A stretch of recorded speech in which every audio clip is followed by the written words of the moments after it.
Las señales del mercado, la trastienda del poder, los personajes claves del mundo empresarial y, ¿por qué no?, innovación, startups y tiempo libre. Por la 100.1, un espacio para conversar e informarse. Esto es DF en Infinita. DF en Infinita es una presentación de TEC. En el mundo de la minería, el mundo debe estar primero. Primero lo primero, proporcionar los metales que importan para la transición energética es la prioridad de TEC. TEC, en el mundo de la minería, el mundo debe estar primero. Llega el momento de conversar con el equipo del Diario Financiero. Hoy está con nosotros María Gabriela Arteaga, editora del DF Sud. ¿Cómo estás? ¿Qué tal? Muy bien, ¿cómo están ustedes? Más cerquita el micrófono. Más cerquita, ahí está. Sí. Vamos a ver, para hablar de Argentina a un año de la motosierra de Javier Milei. Así es, mañana, 10 de diciembre, se cumplen los primeros, el primer año de la llegada de Javier Milei. Bastante que hemos hablado acá de lo que ha sido su gobierno. No sé cómo vamos a hacer para resumir Es difícil todo lo que ha pasado, pero vamos a tratar de hacer un balance de lo que ha sido esta gestión, que por supuesto tiene luces y sombras. Y como dije, lo hemos hablado muchas veces, pero bueno, llega su primer año de gobierno marcado por un drástico ajuste de lo que ha sido el Estado. Eso ha llevado la pobreza al máximo nivel, estaba en torno al 50, 52, 54, y ahí unos ajustes hacia abajo un poquito en los últimos meses. Y bueno, una retórica que ha hecho que el mundo voltee a Argentina después de tantos años de aislamiento y de estancamiento económico. Estamos viendo gran desempleo. ¿Por qué? Porque ha habido, como dije, un gran ajuste en materia estatal, la reducción de al menos 10 ministerios, muchísimas empresas que del Estado a las que han dejado ir empleados, y con ello ha subido, por supuesto, entonces el desempleo. Se han cortado los subsidios en materia social, en instituciones, educación, salud, pensiones. Los despidos van alrededor de 30.000 empleados estatales. Pero bueno, por el otro lado hay datos en positivo en materia económica. Hace un tiempo estuvimos en Argentina, en Buenos Aires, y la gente sí dice sentirlo fuerte en el bolsillo, pero están dispuestos, o parece estar dispuestos a resistir un poco a ver si realmente se viene el cambio que tanto necesitan. Riesgo país en su nivel más bajo desde el año 2019, inflación que va en torno a un 3%, mañana sale el nuevo dato, 3% mensual, ojo, en octubre. Está bien, pero 3% mensual parece una bicoca, claro, algo inalcanzable. Cuando uno lo piensa anual, sí, Exacto. 200 y tantos, muchísimo, pero ¿en cuánto estábamos antes? Eso digo, en términos relativos, Total. para lo que había sido Argentina y lo que costaba salir de esas hiperinflaciones, 3% al mes parece bastante magro. Parece bastante bueno, siguen subiendo los precios, sigue habiendo impacto, pero pensemos que en diciembre, cuando él asume, cuando hace la devaluación durísima y empiezan las grandes medidas, estuvo en 25% ese diciembre, solo en ese mes. Y ahora estamos proyectando que debería tener ¿cuánto en el año? Un 115, 103, por ahí, ¿no? Claro, 113, creo. Más o menos pudiera ser 115. Ahora vamos a tener que ver qué pasa con el dato de mañana, que es correspondiente al mes de noviembre, porque parece que se aceleró de nuevo un poquitito la inflación. Y eso puede reajustar. Además, diciembre debería venir también por tema económico, navidades, etcétera, también una aceleración de precios. Ahora, muchas de las cosas que dicen los economistas es que sí, ha bajado la inflación, pero porque ha bajado muchísimo el consumo. Claro. Porque la gente ha tenido que ajustar, obviamente, en lo que tienen que. Si baja el consumo. Ahora, que no es nada muy descabellado, si cuando aquí el Banco Central sube la tasa de interés, lo que está buscando es que la gente, en lugar de salir a gastar y gastar, ahorre, aprovechando la tasa más alta para desincentivar el consumo y por lo tanto hacer que los precios bajen. Totalmente, y eso O sea, es así, es una regla claro. económica que se está implementando. Y que debería eventualmente, cuando esto logre bajar, la meta de Milei es tenerla en torno al 2%, un poquito más bajo, que es lo mismo que él fijó, o que su gobierno fijó, lo que se llama el crawlback, que es esta devaluación constante, para poder además levantar el cepo o las restricciones cambiarias. Ese es el gran punto al debe, entre otros más menores, pero el gran punto al debe de lo que fue su promesa de campaña, del levantamiento del control del cambiario, que no lo ha logrado hacer y ha dicho que no se va a hacer mientras esto de la inflación y de la devaluación no se logre. Así que queda todavía, obviamente, por ver. Y otro de los puntos muy a favor de Milei es el tema de las inversiones, con este régimen que se llama RIGI, el régimen de incentivo para grandes inversiones por mayores a los 200 millones. Hoy se anunciaron 10 nuevos proyectos que van a llevar al país millones de dólares en inversiones. Ya habían 9, según lo que nosotros publicamos a fines de la semana pasada, en minería específicamente. Ahora con esto se están sumando 10 más, que es obviamente muchísimo. Otro punto al debe del gobierno de Milei, las privatizaciones. Claro. Se avanzó, empezaron algunas, pero la gran mirada está puesta en Aerolíneas Argentinas. Sí, po. El gobernador de Buenos Aires, Axel Kicillof, salió diciendo el día de hoy que si eso pasa, ellos van a salir a comprarla, a rescatarla.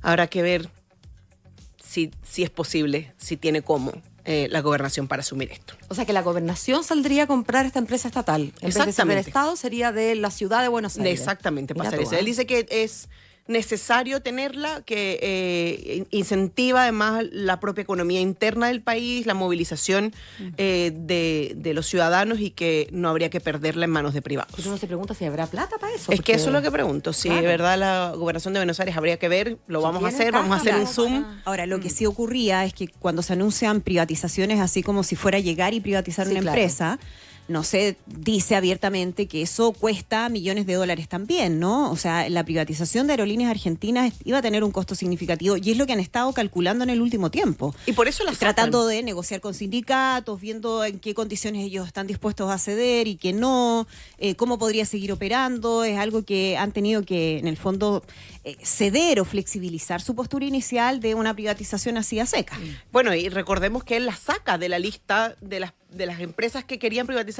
Inmediatamente él las removió cuando estuvieron en todo el tema de la discusión de la ley Bases a inicios de año, porque sabía que esto iba a ser complejo. Ya salió el líder del sindicato, el más importante de todos estos gremios, Pablo Viró, y bueno, ahora viene este proceso que tendrá que ver, Milei, en el fondo, como les digo, si cumple con este tema de las privatizaciones, con el tema del levantamiento de capital y si del control cambiario, y si logra obviamente mantener a la gente todavía contenta, que ese es la gran incógnita. ¿Cuánto está dispuesto o cuánto tiempo más está dispuesto el pueblo argentino aguantando esta crisis económica que sí existe y no la podemos obviar? El presidente va a grabar mañana su discurso a propósito del año, en la tarde, alrededor de las 5 de la tarde, y lo van a transmitir a las 21 horas en cadena nacional. Y ahí se supone que va a haber una celebración bien privada, bien interna con sus miembros del gobierno. Un gobierno que ha tenido dificultades en su relación con el PRO, por ejemplo, el distanciamiento con Mauricio Macri, Con su vicepresidenta. con la la vicepresidenta. misma vicepresidenta Victoria Villarroel, saca entre medio y de manera muy sorpresiva a su canciller, quien era una de sus manos derechas y quien había sido la carta segura para el Ministerio de Relaciones Exteriores desde el inicio de la campaña. Entonces, desde el punto de vista político, hay también tenido que superar varios desafíos. Y estaba bien fortalecido, o se veía bien fortalecido pese a estas disputas internas, porque el kirchnerismo, y en este caso ya oposición, había estado bien dividida. Pero hoy se reunieron todos, se hicieron una foto grupal y estuvieron abordando, que ahí es donde sale la declaración de Kicillof con respecto a las aerolíneas argentinas, y estuvo en una señal bien potente con Cristina Fernández a un lado y con otros miembros del peronismo que dan a entender que no se van a dar por vencidos tan rápido, y vamos a recordar que en 2025 tienen elecciones a mitad de término. Y ese pulso, lo que se dice que Milei está intentando hacer es precisamente llevar este tema del control cambiario y de la inflación lo más posible cerca a las elecciones para garantizarse ese triunfo a mitad de periodo, ¿no? Lo que tú mencionabas respecto a cuánto más están dispuestos a aguantar los argentinos en términos del aumento de los niveles de pobreza, de también cómo para una parte importante de la clase media la situación se está haciendo insostenible, es súper relevante porque me recuerdo perfectamente hace un año cuando llega Javier Milei a la presidencia argentina, uno conversaba con gente del PRO y decía, nosotros mismos creemos que esto puede durar muy pocos meses en términos del nivel de convulsión social que puede existir. O sea, la presión social de un país que además sabemos tiene antecedentes en términos de cómo pueden terminar votando un presidente o haciéndolo arrancar desde la Casa Rosada en helicóptero. Y sobre todo, como vimos que diciembre, o sea, uno recuerda que apenas llegó Javier Milei, estaban las protestas a la orden del día, pero rápidamente fueron acalladas, fueron controladas. Es que hubo una mano ahí bien importante y que poco se habla de ella, y es Patricia Bullrich, la ministra de Seguridad. Claro. Ella ha sido bien dura y muy efectiva, pero al mismo tiempo como bien silenciosa. Y en su momento ha salido a decir, oye, no está permitido esto, no está lo otro, vamos a hacer esto contra los piqueteros, y de repente sale de escena y siguen haciendo este trabajo de parte del ministerio. Ella tiene un muy buen balance y de hecho es considerada una de las, bueno, ya lo fue, pero es considerada de nuevo una de las cartas presidenciales hacia adelante, junto con Manuel Adorni, el vocero de la Casa de Gobierno, que también era una persona como bien desconocida y que ya está tomando posición política, porque también ha tenido un trabajo bien importante al frente de la Casa Rosada en los mensajes más duros, en los que Milei no se ha querido meter, porque sabemos cómo es el histriónico con sus mensajes, ¿no? Entonces, en lo más serio, en lo más controlado, Adorni ha tenido un buen papel. Pero efectivamente Bullrich ha hecho mucho desde el Ministerio de Seguridad, se ha controlado, bueno, no olvidemos también las disputas con Chile, ¿no? Pero ha manejado muy bien el tema de las protestas, y eso ha mantenido a la gente, los gremios están prácticamente en silencio. Sí. A salvo algunos típicos. Sí, ha sido menos duro de lo que uno imaginó podía ocurrir en el contexto del gobierno de Milei. Y lo que también es bien importante tiene que ver con la política exterior, la cercanía con Estados Unidos, ahora más que nunca, ¿no? Después del triunfo de Donald Trump, pero como también tuvo que Javier Milei ceder en las posturas que él planteaba durante la campaña, esto de que no iba a tener relaciones prácticamente con el Mercosur, que Brasil no iba a tener relación con Lula porque era comunista, con China, y bueno, resulta que ahí lo vemos, ¿no? Entonces también ha tenido que moderar varios de lo que fueron sus declaraciones más incendiarias en el periodo de campaña. Bueno, ¿a quién no le ha pasado? Pues el presidente Boric tampoco quería el TPP-11, o sea... Es que en el caso de Milei yo te diría que es bastante más incluso de lo que podríamos pensar respecto al presidente Gabriel Boric. Porque en él era más refundacional que Boric. Muchísimo más. Por lo tanto, esto de que iba a terminar con el Banco Central... Bueno, pero es que eso tampoco puede pasar, o va a pasar hasta que no haya, en teoría, esta reducción de inflación. Y es muy probable que no ocurra. Que no ocurra nunca. Sí, esa es la verdad de las cosas. Es muy probable que jamás lo haga. Pero fue parte importante de los ejes de su campaña y bueno, logró, gracias a eso, conquistar a parte del electorado argentino. Y cuando empiezas a hacer llamados a inversiones y cuando empiezas a buscar impulso de economía y necesitas recursos, es mentira que te puedes aislar de una región que está en movimiento y que a Lula le faltan años todavía en el gobierno. Sí, pues. Ahora viene un nuevo gobierno en Uruguay. De nuevo el Frente Amplio. De nuevo el Frente Amplio, claro, izquierda. Entonces tienes que sí o sí abrir un poco ese escenario en el que te puedes sentar a conversar más allá de tus opiniones, porque él no se quedó callado tampoco en la cumbre del Mercosur la semana pasada. No, de hecho quería destruir el Mercosur desde dentro. Y dijo que había sido culpa del Mercosur, parte de la crisis argentina. Pero esto va a tener que negociarse, va a tener que avanzar eventualmente, y Brasil es hoy por hoy el socio comercial más importante para Argentina. Eso no lo puede obviar tampoco. Los argentinos están viajando como locos a Brasil por el tema de la depreciación del real brasileño. Claro. Y a Chile.